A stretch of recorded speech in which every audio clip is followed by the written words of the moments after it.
Hello and welcome to another edition of Your World. Now, in the 90s and the first decade of 2000, youth under 18 often accounted for half the population of some jails.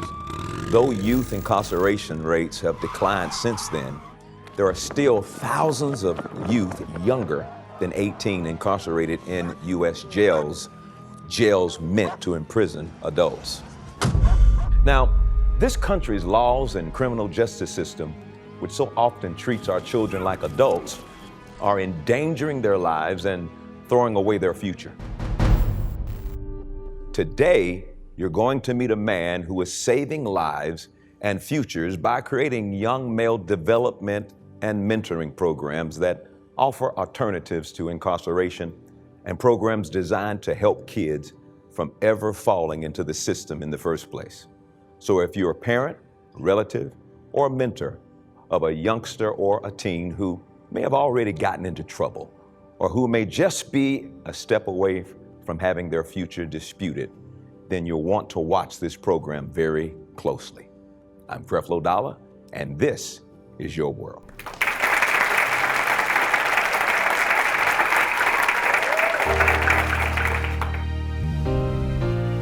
Changing one life, time after time. Oh Lord, we do it all for you. Through the trials I see, I'll always believe a new life starts with me. Oh, Change your world today. Change is gonna come your way. Change and get an understanding. His grace will transform you.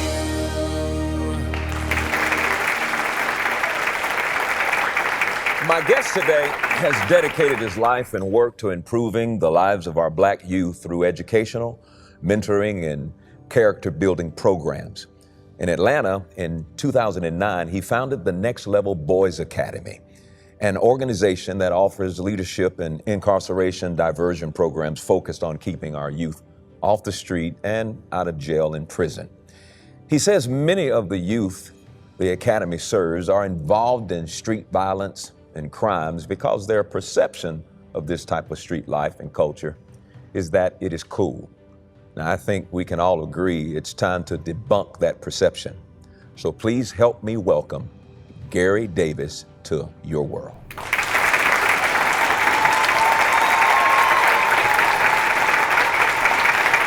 Gary, my pleasure, sir. Good to meet you.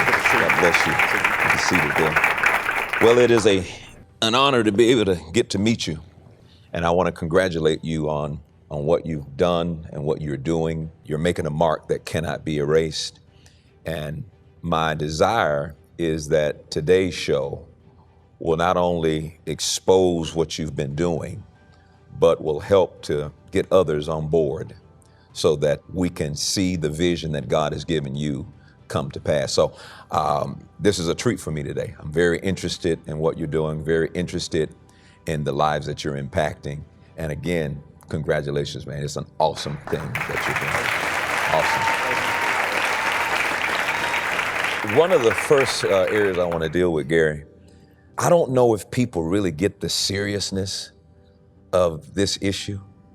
Could you begin there and tell us how serious incarceration amongst youth, especially the Black youth of our communities is, and so people can really understand this is something we need to start paying attention to? Yes, I do. I think it's very serious. And one of the things that I've learned in doing something like this is that I'm a firm believer that something happened some number of years ago that is driving our young men, especially, to create the behaviors that we're seeing now. And I'm a firm believer that every behavior has a codependency. Yeah.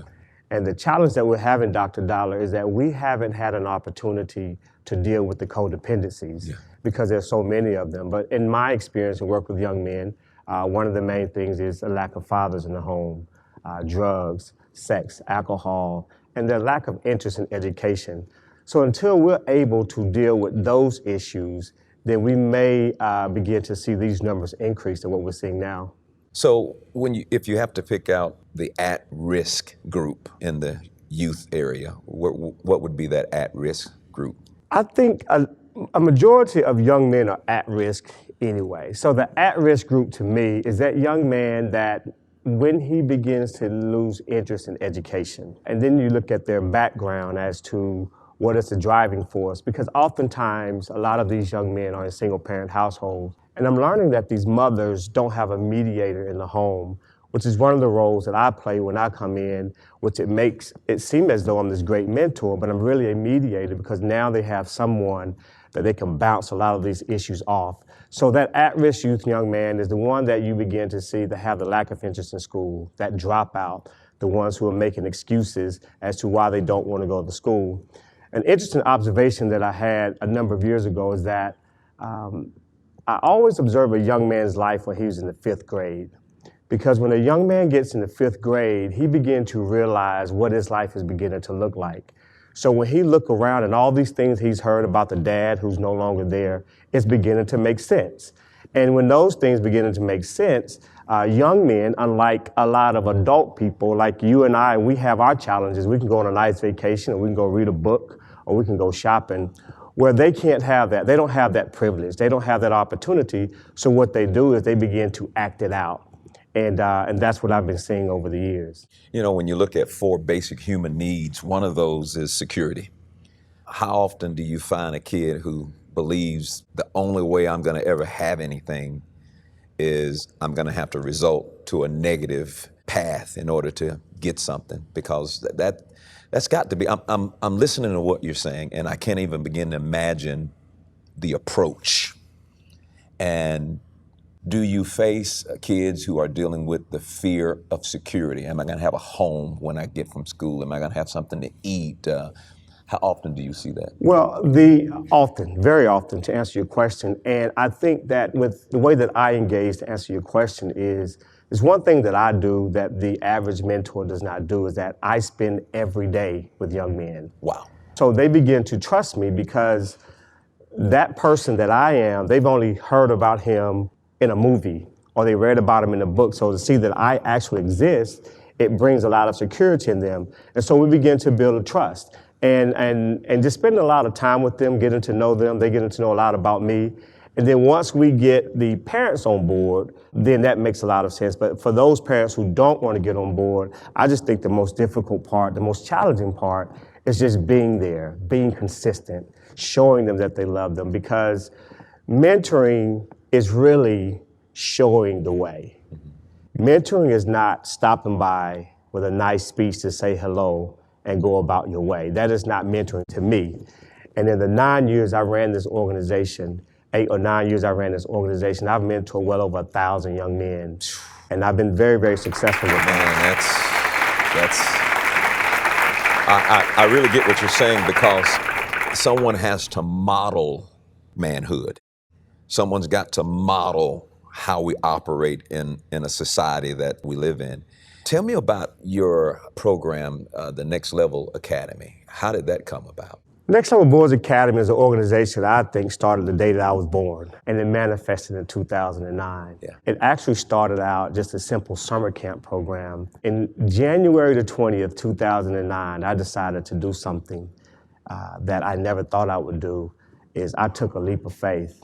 I quit my job that I was on for 10 years, making 6 figures, and I just decided that I wanted to do something different. But I did not know what I wanted to do until 2 or 3 months later. And as I prayed about it, God told me the name, the colors, and to work with young men, because I was very engaged in the community in coaching, and I had sons of my own. And it started as a summer camp program, and each year I've implemented different programs: summer camp, after school, Saturday school, and a sports program. So you have the preventive part Yes. of this, and then you have the rescue part, where you actually have to deal with youth that have been jailed and have gotten into the system. What's your approach to deal with those guys who are in jail? They're in the system, they come out of jail, they continue this unusual protocol that says, I feel like I still need to be involved in crime and don't know why. What's the approach, the rescue approach? Well, The advantage is having the after school and the summer camp is my prevention. Right. And of course, we know there are going to be those young men who are going to touch the fire to see if it really burns. And that's when we go into the intervention piece with the diversion program, which is an alternative to incarceration.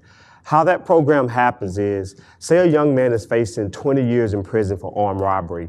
So what the courts have allowed me to do is to come in, intervene, and they have diverted the 20-year prison sentence to Next Level Boys Academy. And yes, I've had some very successful stories, and there are some young men who have to do their time, but very few young men, once Next Level Boys Academy is involved into their lives, the prison system never sends them to prison over 2 years. I mean, even if you have to go to prison for 2 years, what they'll do is they will agree that these additional 18 years, we're just going to give those to Next Level Boys Academy to change his life. You know, I've been away for a moment and coming back here, and I wondered who was going to cry on the couch, and I'm over here holding back tears. Several years ago, I had something called the Joseph Project. It was two young men who got involved in a situation of armed robbery, but the weapon was a toy gun. And when they went to before the judge, they were looking at 45 years apiece in prison. They were 17 years old. I went to the judge, I knew him, and I said, let me have those guys. I guarantee you when we finish with them, they'll be different folks. Well, he did. He gave them 8 weekends in jail and let them go free. One of them is now my youth pastor in church. And to meet somebody like yourself and to hear about what you're doing, to know that God is not gonna allow for a situation like this one in our society to go without having an apostle that'll be there to make sure the job gets done. That's amazing to me, man. That's amazing to me. I wanna, just for our viewers, just really dig into the nitty gritty. You got this rebellious teen who's most of the time he's hurting. He's full of fear. He doesn't know what to expect. He's looking for significance. He wants to be loved, cared about. I can't imagine the type of pressure on you to be able to be all of these things to 1,000 kids. How have you been able to work that out? Because I'm sure some of them who have never had this image, they've never had this model, they've never had anybody to care, look at you and kind of wish they could possess you as their own. Are you saying you're the father of 1,000 kids? Because how do you forget somebody like you who came in and made the difference in their life? And some of them could be in jail or even dead right now if it were not for you. How do you handle that? Well, first of all, I have to be at a place in my life where, and to know for sure that this is what God has called me to do. Because if God has called you to do something, He'll also give you the grace to do it. And this reminds me of a story of a young man who was the very first student in my diversion program. His name is Kimari Averett. I remember being in the courtroom when the judge was in the process of signing the paper to give him 20 years in prison. The DA stood up and said, "Your Honor, I want to try something before we go this route." This young man was 16, 17 years old at the time. And they in turn sent him to me. When he came to me, he fit every one of those characteristics you just shared with me. He had trust issues. Dad wasn't involved in his life. So it took me about 6 to 7 months for him to get to know me and to trust me, because he thought I was an undercover cop. He thought I was, because he had already been, traumatized with all the interviews, because his charges was armed robbery. So he was looking at 20 years in prison. That was about to sign his life off. So he came to me. We spent a lot of time. He was my first student, one-on-one, anger management, conflict resolution. And I said to him that if you trust me, and I know this is going to be hard, but if you trust me, we're going to flip these 20-year prison sentence to 20 football offers. And he got 20 football offers. What? This young man is now the tight end for the University of Louisville. What? Yes. This is what happens when you expose young men to alternatives. Sometimes people are victims of the only thing they know. But to be exposed to something different than what you know, it increases hope. I look at this and I look at the necessity of prison reforms. What is some of the type of reforms you would recommend in order to kind of help get us out of a situation? Because the worst thing, I saw a documentary one time where they were taking youth under the age of 18 and they were keeping them in the cell itself for like 23 hours out of a day.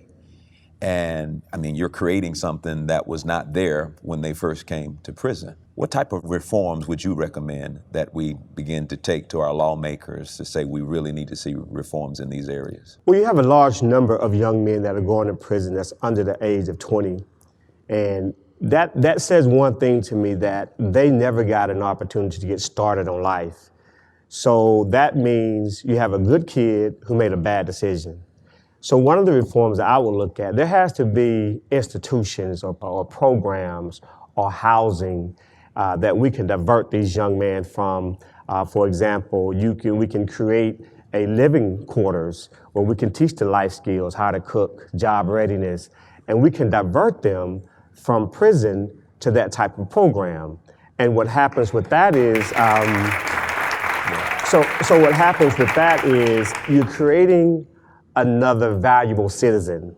Dr. Dollar, in my Saturday program, 20 young men in the program, 19 of them have committed an armed robbery. None of them are over the age of 20. So that says to me that these are good kids who never got a start and they want to do right. So you create a program or you create a facility to teach those as an alternative. And I pray one day that's be my next project. I love it. I love it,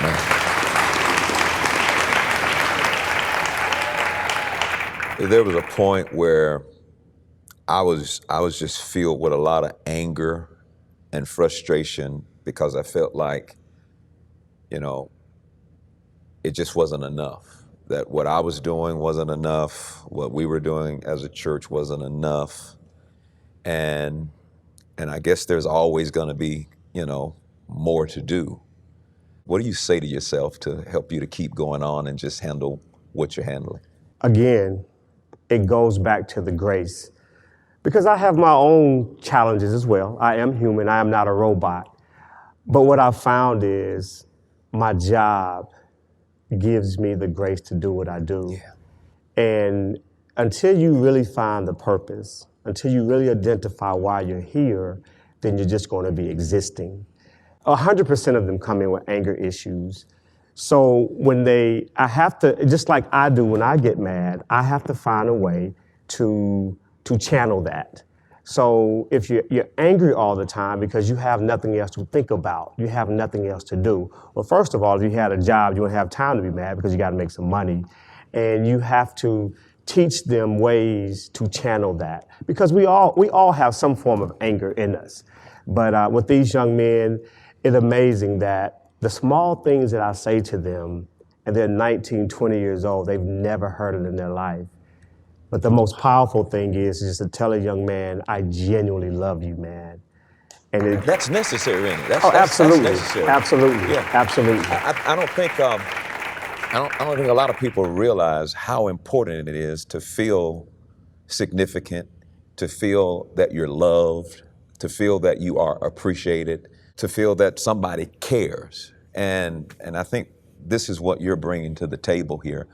It's important to me to know that there exist ministries like yours, if you don't mind me calling it, because that's what it is. It's a ministry to young men that will influence their lives, and maybe each one teach one, and they become a part of this and do some of the same things that they see you doing.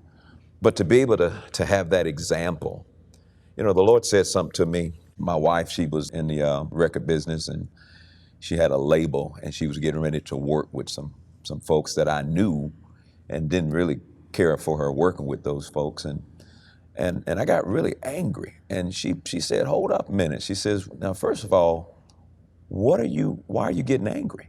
And I heard this voice. He said, what are you afraid of? And I'm like, well, no, don't you mean what am I angry about? He says, no, what are you afraid of? And the first time I realized that anger is really an expression of fear.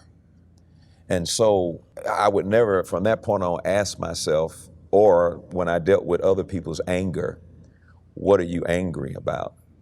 It was a little deeper. What are you afraid of? Because anger is an expression of fear.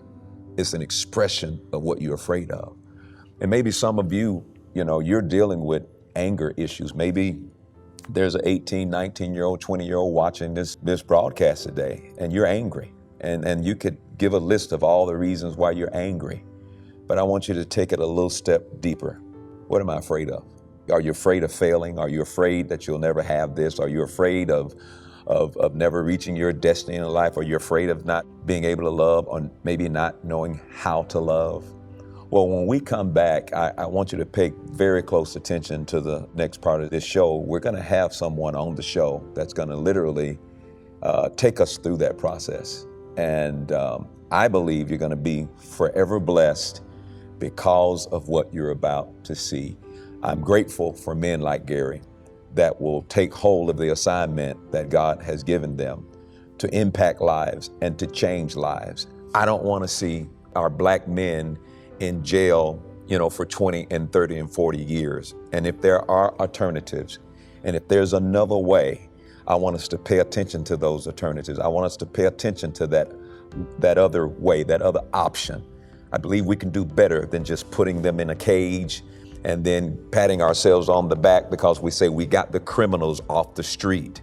Well, listen, I think there are better ways to handle it. I think what Gary is doing is a better way to handle it. I think we can come up with some prison reforms. We can work with the court systems. We can work with the judges. And if we can produce more men like Gary, I think we can rescue an entire generation of men and put them on a path where they'll be great citizens. And I'm not asking for extra rights. I'm just asking for the rights that we've already been given. So we'll be right back. Think about that. And I believe that we're about to encounter some evidence that this indeed works. I'll see you in a minute.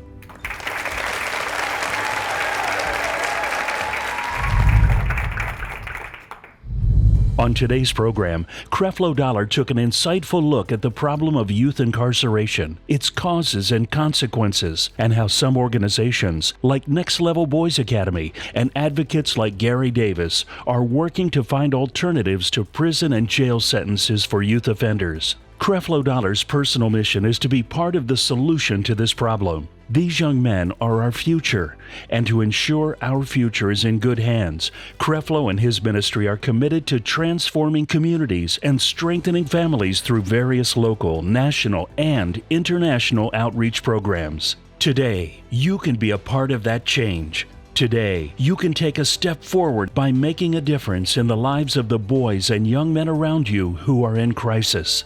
Creflo Dollar has assembled a collection of resources to help you empower those around you and to help you protect your future generation. The collection includes the compelling series, The Perfect Definition of Manhood, where biblical principles on how to be a man are unraveled. During this impactful session, you'll learn step by step everything you need to help develop your man. A son, a nephew, a grandson, or strengthen the relationship with your husband, or discover how to become a better husband. You'll also receive the series The Power of the Inner Man, where Creflo discusses the truth about the power that resides in our recreated spirit and how to get that power to work for us. Both series are available right now for your tax-deductible gift of $35. Now is the time to set the course of the lives of the men around you on the right track. But that's not all. Creflo wants you to be further inspired and encouraged, so he wants to send you the full interview on DVD in its entirety, completely unedited. So you'll get the Perfect Definition of Manhood series and the Timely Power of the Inner Man series, all for your love gift of only $35 or more. And as an added bonus, Creflo will also include the uncut and complete Your World interview with Gary Davis. And remember, your tax-deductible gift today to the ministry allows Creflo Dollar and his missions teams to not only share the message of God's grace, but also demonstrate God's love and grace in a very tangible way to people who so desperately need it here and around the entire world. This is a limited time offer. Call now to receive this one-of-a-kind bundle for only $35 or more. Now is the time to correct the course that you and your family are on. Now is the time for a better future.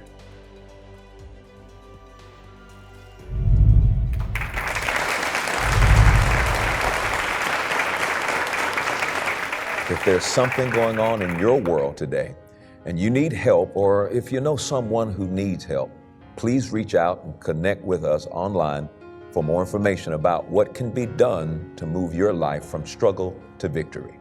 Stay connected with me on Facebook, Twitter, and Instagram, and know that I'd love to hear your story. Remember, God's love and grace are sufficient and that you were born to win. I'll see you next time right here on Your World.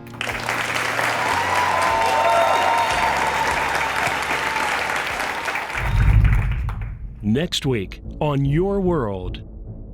When it comes to our future generation, danger seems to lurk on nearly every corner.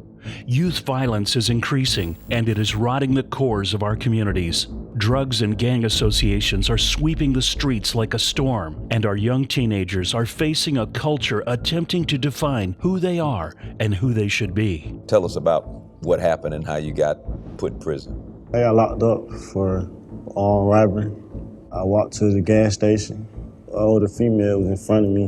When I seen the money, it just brought me back to what I knew, you know what I'm saying, robbing. It was just out here broke loose. My first time meeting him, he was locked up in the city jail, and he later went to a state prison. I knew he had major trust issues. Yeah. You mind talking to us about that trust issue? You don't want to miss this.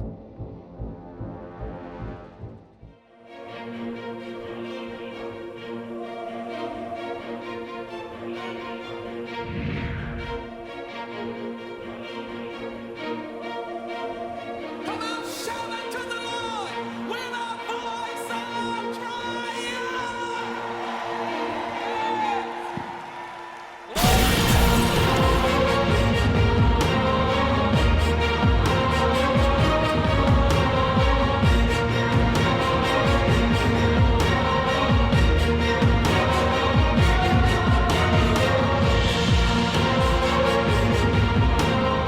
And I decree in this place today that it's your time to be loose, to be set free from bondage, from intimidation, from inferiority.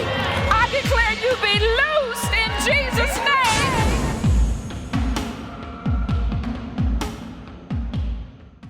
Visit us online at creflo-ministries.org. Because of you, Creflo Dollar Ministries is providing a new understanding of grace and empowering change in the lives of millions of people every day. Thank you, partners and friends. Your love and financial support makes it possible to bring this message into millions of homes all across the globe.